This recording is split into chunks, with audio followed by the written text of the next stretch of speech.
Assalamualaikum. Waalaikumsalam warahmatullahi wabarakatuh.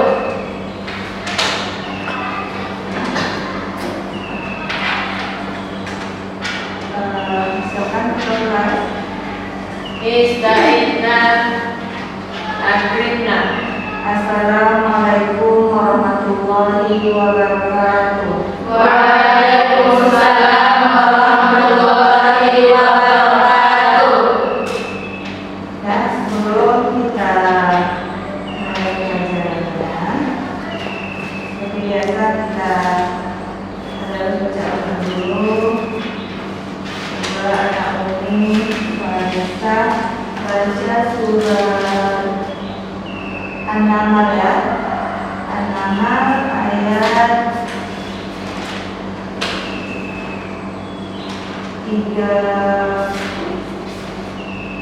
ayat 18 sampai 19.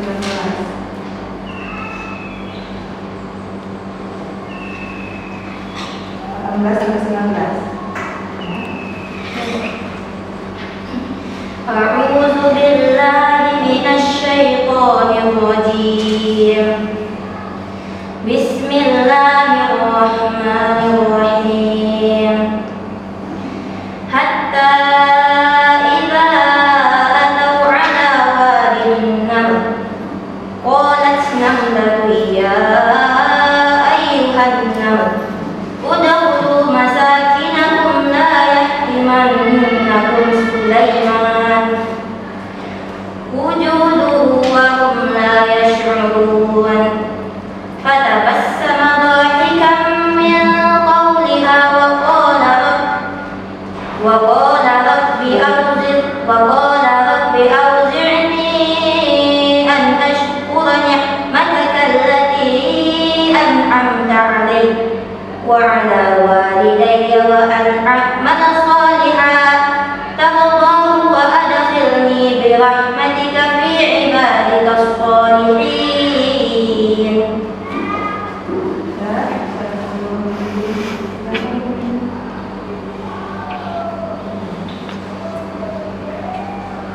Sudah masuk semuanya?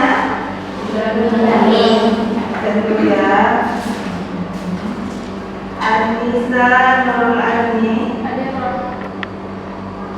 Alia Mubita, Aprilia Hikmah,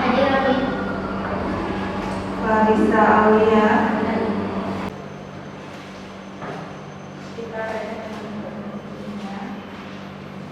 Materi kita hari ini judulnya adalah kisah keteladanan Nabi Sulaiman. Sebelum kita masuk ke pelajaran hari ini, masih ingat materi kita yang minggu lalu? Judulnya adalah adab sholat dan zikir. Apa itu sholat? Doa. Yang bisa jawab angkat tangannya ya. Coba Umi, apa itu sholat? Coba Farisa. Doa. Kalau kita lakukan Farisa ya. Kalau untuk zikir, siapa yang bisa jawab? Siapa? Selain Farisa. Alia? Mengingat ataupun? Ya, kita mengingat ya. Siapa yang mengingat? Allah. Ya. Sekarang kita masuk ke kisah keteladanan Nabi Sulaiman. Coba perhatikan yang akan kita pelajari hari ini. Itu kisah keteladanan Nabi Sulaiman. Yang pertama kita akan bahas dulu tentang pengertian Nabi dan Rasulullah. Nabi itu adalah seorang hamba yang dipilih oleh Allah sebagai utusan. Terus semakin yakin bahwa kelebihan yang diberikan oleh Allah. Selanjutnya menyadari bahwa kecerdasan kekayaan tidak ada benarnya jika tidak diimbangi dengan ketaatan kepada Allah. Nah, itu adalah manfaat-manfaat yang kita dapat dari mengalami Nabi Sulaiman alaihissalam.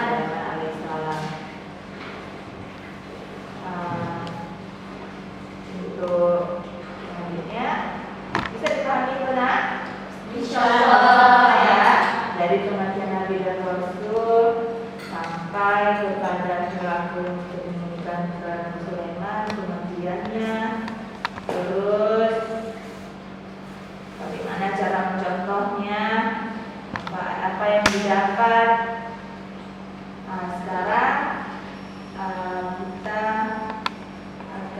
lihat dulu video tentang kisah Nabi Sulaiman ini.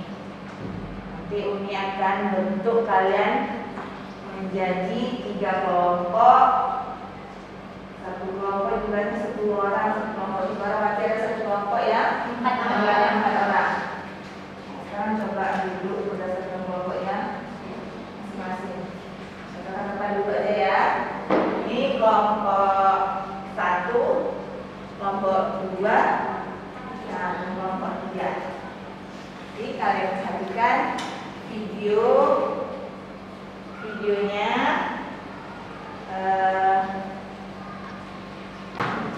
Ada kelompoknya udah Umi bagi. Ya kelompok 1 Kalisa, terus Rahma, 5. Boleh dipilih ketua kelompoknya dari biar dia kelompoknya dan ketua nanti pilih nggak ya dan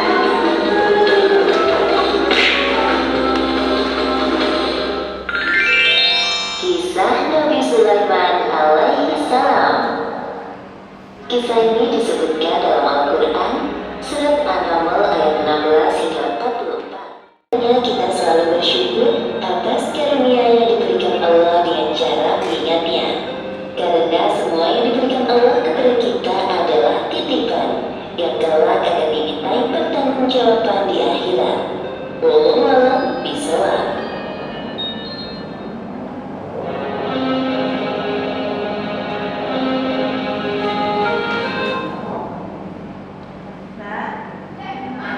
itu adalah cuplikan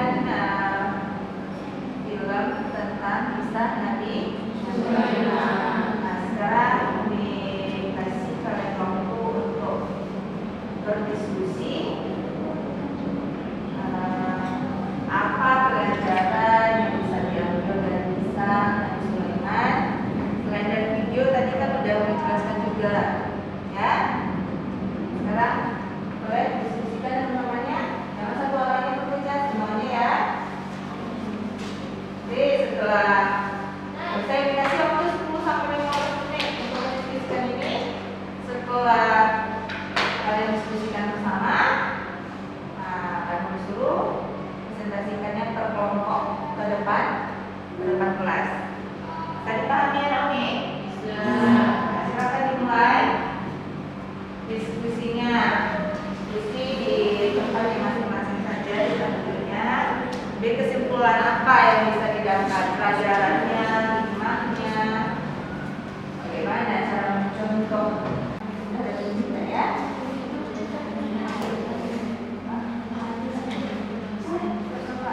Ini yang positif apa yang bisa kita ambil dari situ. Ini akan beda antara 1, 2, ya. Manfaatnya kita dapat dari masalah. Bagaimana cara menerapkannya nanti?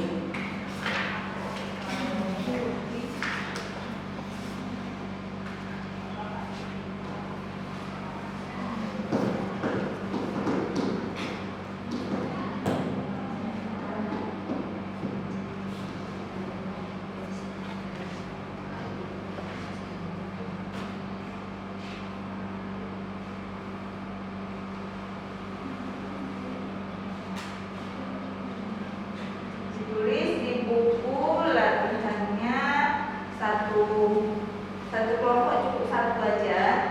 Nanti ketika presentasi di depan kumpulkan ke Umi ya.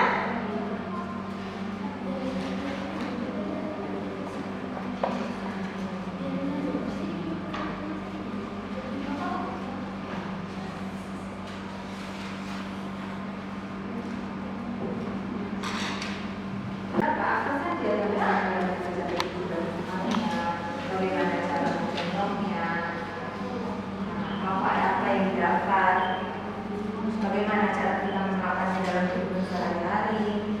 Nanti kalian akan lebih kreatif, harus kreatif ya. Apa yang penting rasanya, apa pelajaran yang bisa diambil dari yang kita pelajari.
pertama, kita tidak boleh menyimpang dari ajaran-ajaran agama Islam.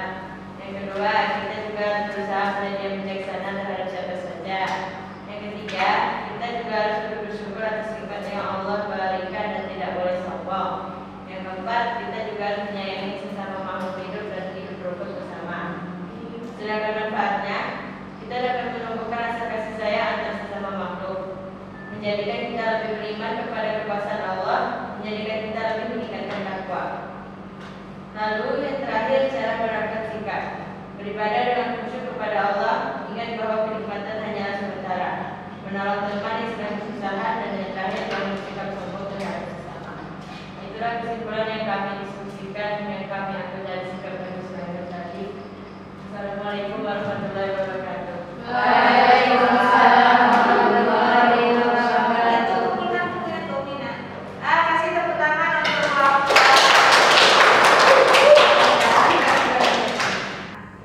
Nah, semuanya udah ya? Mantap, pintar anak semuanya ya. Dan bisa memberikan pendapat di depan umum. Dan bisa dipahami ya? Insya Allah. Bisa. Semuanya pintar. Nah, sekarang kalau udah coba tugasnya dibuka. Ini bukunya.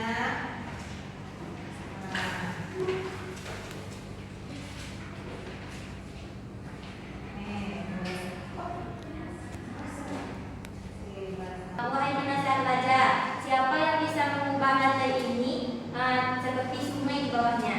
Nah, dia bermusyawarah dulu.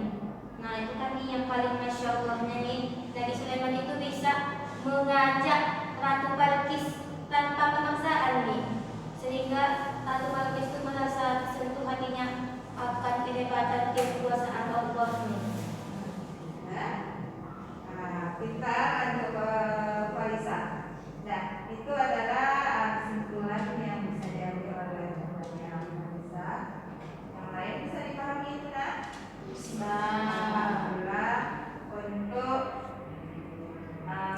hari ini kita cukupkan pelajaran kita sampai hari ini. Sampai di sini, mudah-mudahan apa yang kita belajar hari ini dapat berkah dan ridho Allah dan bermanfaat untuk kita semua. Akhir kalam kita ucapkan Alhamdulillahirabbil alamin. sebelumnya tugasnya tadi dibuka dulu ya. Satu orang saja mengumpulkannya. Satu orang saja kumpulkan ke depan.